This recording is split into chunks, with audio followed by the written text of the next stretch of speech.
पावसाळा जवळ आला की जवळजवळ सगळ्याच मोठ्या शहरांमध्ये एक मुद्दा सर्वाधिक चर्चेत असतो। हा मुद्दा म्हणजे नालेसफाईचा। राज्याची उपराजधानी देखील त्याला अपवाद ठरलेली नाहीये। मात्र यावेळेला चर्चा रंगली आहे ती नालेसफाईसाठी दसपट वाढलेल्या खर्चाची। नालेसफाईच्या नावाखाली हातसफाई नेमकं कोण करतंय असा प्रश्न सध्या नागपूरकरांना देखील पडलाय।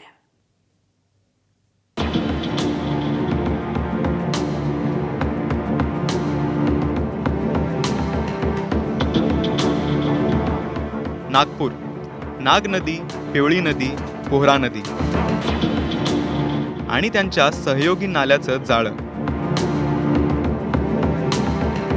दरवर्षी मान्सूनपूर्व नालेसफाई केली जाते, पण यंदा प्रश्न खर्चाचा नाही तर हिशोबाचा आहे। कारण यंदा 2020 ते 2023च्या तुलनेत नालेसफाईचा खर्च 10 ते 12 पटींनी वाढल्याचा आरोप करण्यात आला।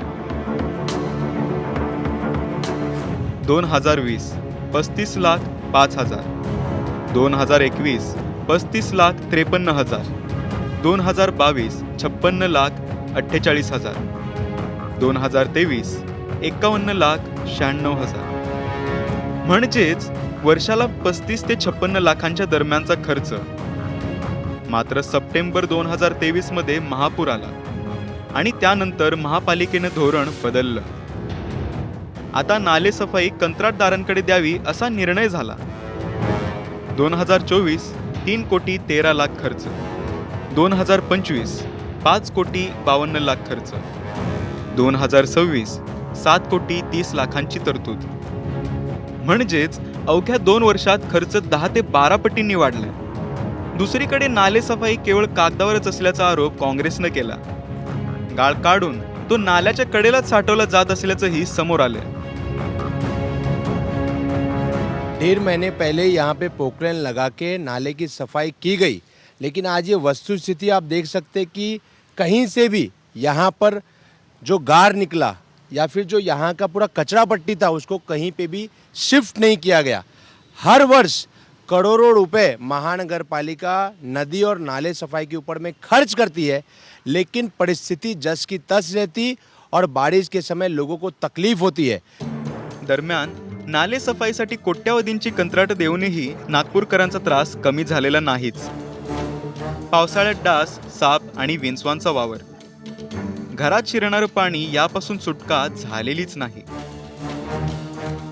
1 महिन्याआधी काम झालं होतं, JCB लावला होता यांनी, पण त्यांचे त्याच्या ढिगारा उचलला, परत त्या किनारा ठेवला, परत तो वाहून परत त्या नाल्यामध्ये गेला आणि पुष्कळ दुर्गंध येतो। इथे मच्छर पुष्कळ आहेत आणि कचरा हा सत्य परिस्थिती आहे, कचरा समोर पडला जातो।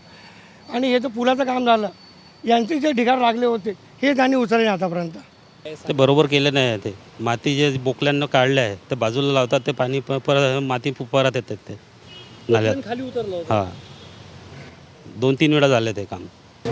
ABP माझानं महापालिका आयुक्त डॉक्टर विपिन इटनकर यांच्याशी संपर्क साधला। यावेळी आरोपांवर उत्तर देण्याऐवजी 80% नालेसफाई झाल्याचाच दावा केला।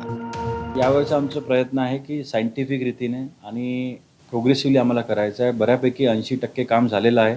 त्यामुळे आता पुढच्या महिन्यामध्ये आमचं एप्रिल महिन्यापर्यंत जवळपास संपून जाईल। मग मे महिन्यामध्ये आम्ही टचअप किंवा जिथं आता पुन्हा गाळ साचला किंवा तिथं अजून एक्स्ट्रा काम करायची गरज आहे त्यापर्यंत आम्ही 15 जूनपर्यंत आमची प्रक्रिया आम्ही सुरू ठेवणार आहे। आणि त्याचबरोबर काही सायंटिफिक प्रकारचे फ्लोटर्स लावायचे, जेणेकरून त्यानंतर अंबाझरी आपल्याला क्लिअर करून घ्यायचं आहे, जेणेकरून तिची जलपर्णी काढायचा पण आमचा प्रयत्न सुरू आहे। लाखातून कोट्यावधींमध्ये गेलेला खर्च, पण नाल्यांची अवस्था जैसे थेच। करदात्यांचा पैसा वाहतोय, पण पावसाचं पाणी अजूनही घरात शिरतंय। हा फक्त खर्चाचा मुद्दा नाही, नागपूरकरांच्या सुरक्षेचा, आरोग्याचा आणि विश्वासाचा प्रश्न आहे।